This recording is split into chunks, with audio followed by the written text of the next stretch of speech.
are going to be always in the agenda of the Council.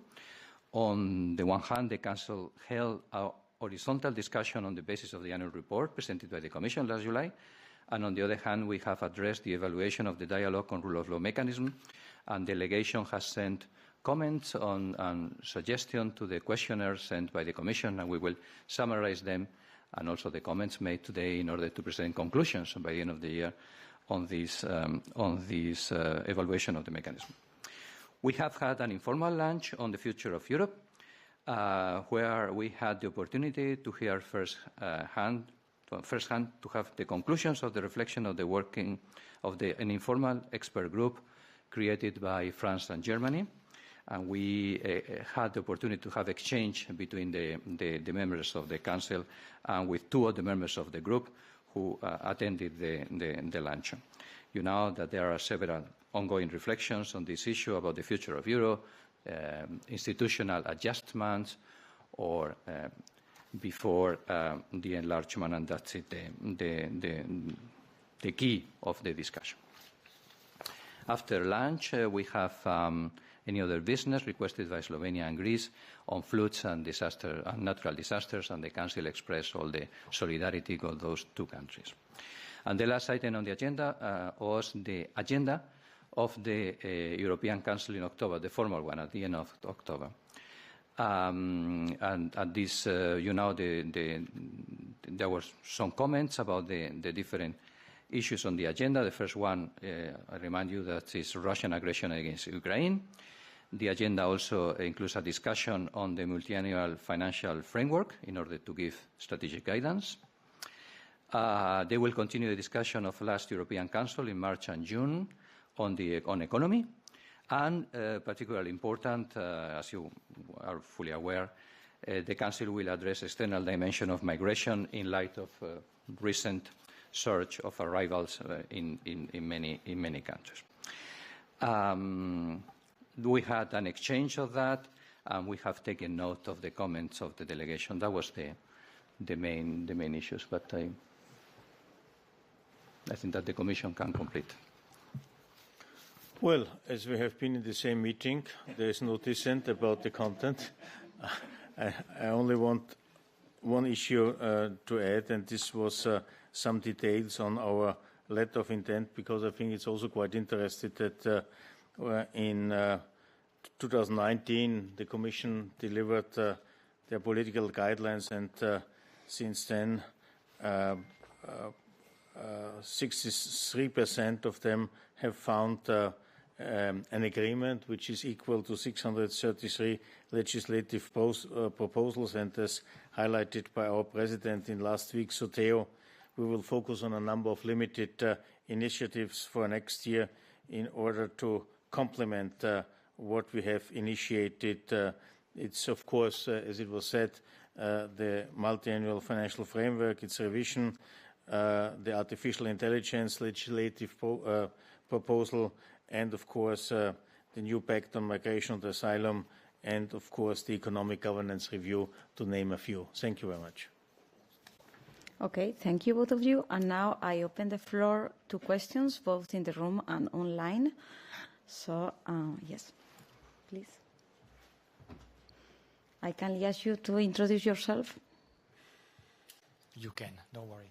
Mark Beberkorn, Volkskrant, Netherlands. It's a question of both of you regarding the debate about the independent experts report for how to enlarge and deepen the EU.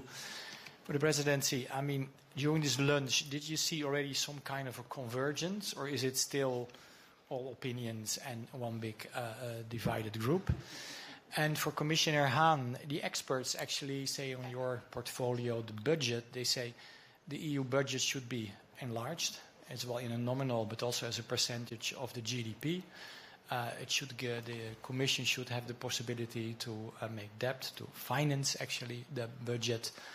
And the MFF should be for 5 years only. So I wonder how do you look to these recommendations of the experts? Thanks. Okay, on the first question, I think that you have the report with you because it's that one. In my conclusions, I made a remark that was that there are a lot of working groups, a lot of reflections by think tanks, a lot of contributions, but the added value of that one today, it was that it was able to concentrate the debate in a few points and at the same time to polarize the answers of the member states. So it was very useful to know that, okay, indeed, at the end, there are not that many questions, but the position of the member states are still far away. So that was the added value of this contribution, but we have to begin with that, identifying which are the main issues and identifying which are the divergence of the positions of the member states. Is it mainly of the duration of the MFF, your question? Is it mainly about the duration of the MFF? No, also about if it has to grow in size and the common debt. Yeah. What do you expect from a budget commissioner? No, on a serious note, I think what we need is a thorough reflection also for the next MFF, how the structure of the budget should look like. Because if you take today's budget, 2/3 of the budget is reallocated to member states for cohesion and agriculture.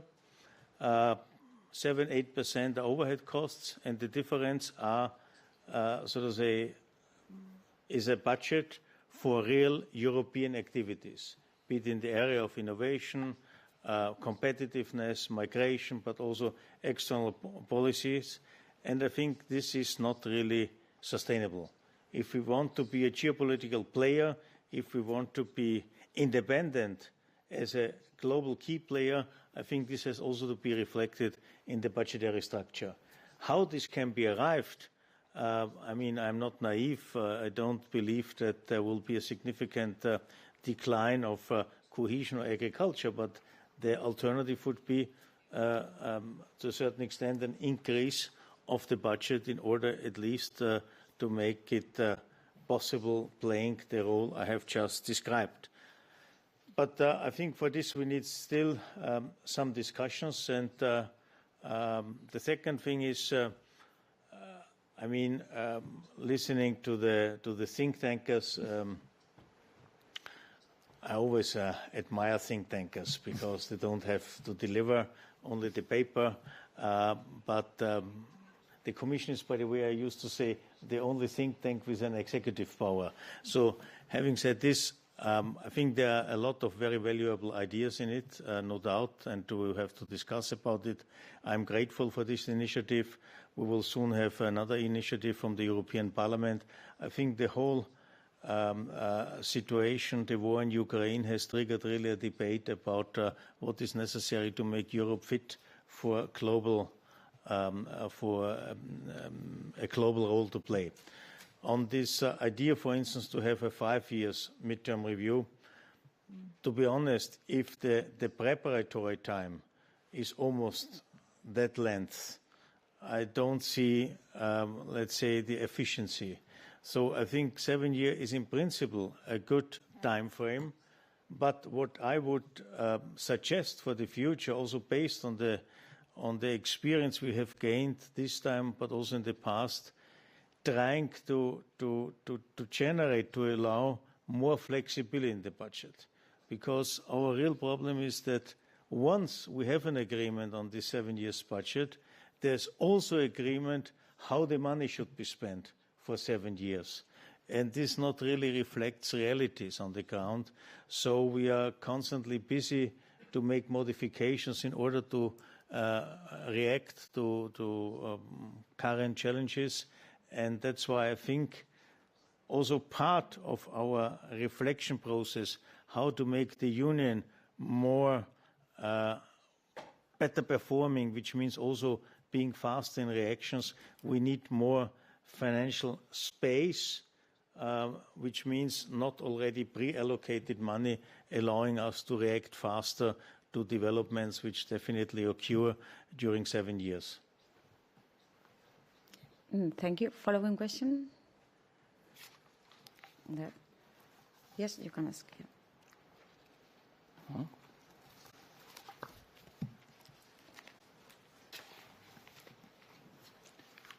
Okay. Hello, this is Gregorio Sorgi from Political Europe. I had a question for the Minister on enlargement. You mentioned that member states were very polarized and there were significant differences. Could you mention some issues, some specific issues on which there was a wide gap between the member states in the room? And I had a question for the Commissioner on the meeting with the Ukraine Deputy Prime Minister. Could you also specify a specific issue on which Ukraine still has a lot of work to do ahead of the Commission's report? Thank you. You know very well that there is an agreement on the enlargement already. We are going to enlarge. The discussion is to prepare the Union for enlargement. And there are several angles on that. One is the institutional, another is the policies, another one is rule of law, so on and so forth, the other is the budget. And we have been concentrated on the institutional. How should the European Union be better prepared to be more effective in an union, in an enlarged union? So you know very well that there are several solutions concerning working methods in the Council, concerning the Commission, concerning the Parliament, concerning other agencies, and so on, concerning the legislative process and so on. And there are differences. From the very beginning of this discussion, there are differences between the member states. The one are more in favor of more qualified majority, the other less.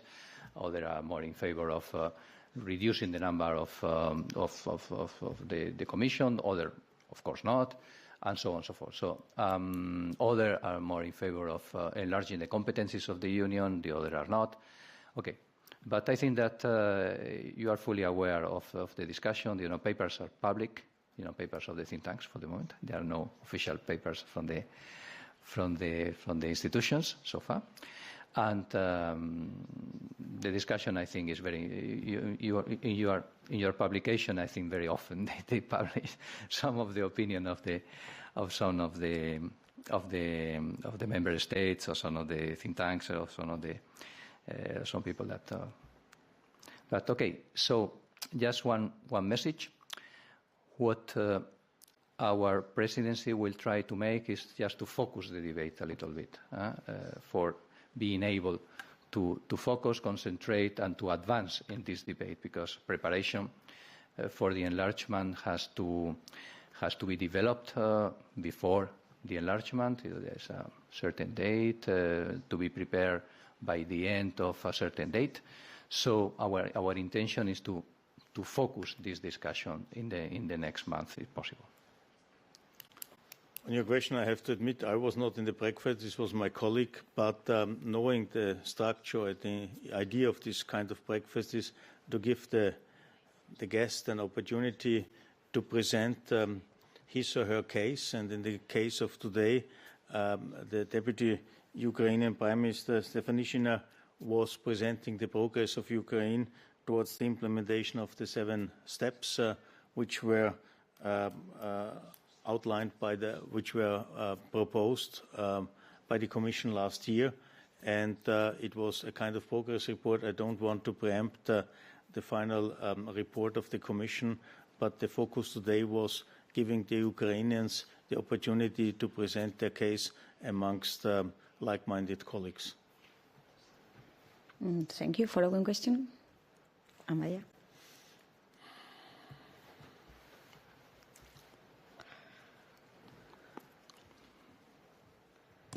Hi, can I ask in Spanish? Yes. Yes. Vale, Amaya Portugal, Radio Euskadi, Euskadi Ratia.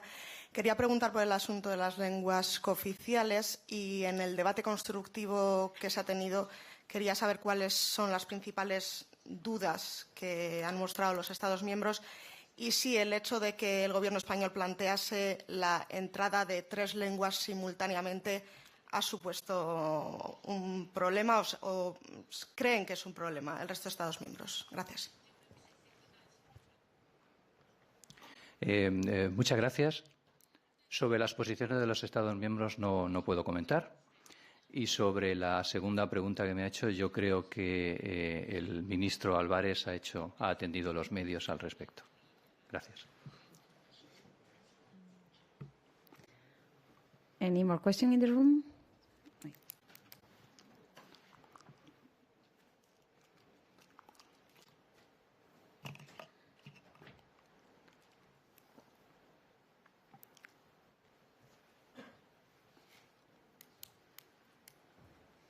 Hello, it's Arnau Leonard from VilaWeb. I would like to ask you if there is chances that the languages proposal can be voted on the next General Affairs meeting on October 24, and if not, how many time do we have to expect that these discussions will last? Thank you. Yeah, thank you for the question, but I have to repeat the conclusions today that we have sent the proposal to the COREPER and the working group, and the General Affairs Council will continue to be seized of the matter. Yeah, thank you. I will switch now to online questions. Laura Sornosa. Hola, hi, can you hear me okay? Yes. I hope so. I will ask my first question in Spanish al secretario de Estado. Secretario, continuando con la pregunta de mi compañera Maya, quería saber si como presidencia usted nos podría confirmar cuántos Estados miembros han planteado a España que sería un problema incluir los tres idiomas de manera simultánea, lo cual habría llevado a España a decidir priorizar el catalán. Y a question as well for the Commissioner. Now that the proposal on the official languages is formally at the General Affairs Council, I was wondering if the Commission is going to make an assessment of the budgetary implications of the proposal. Thank you. Muchas gracias. No, sobre las deliberaciones del Consejo no puedo darle más información. Gracias.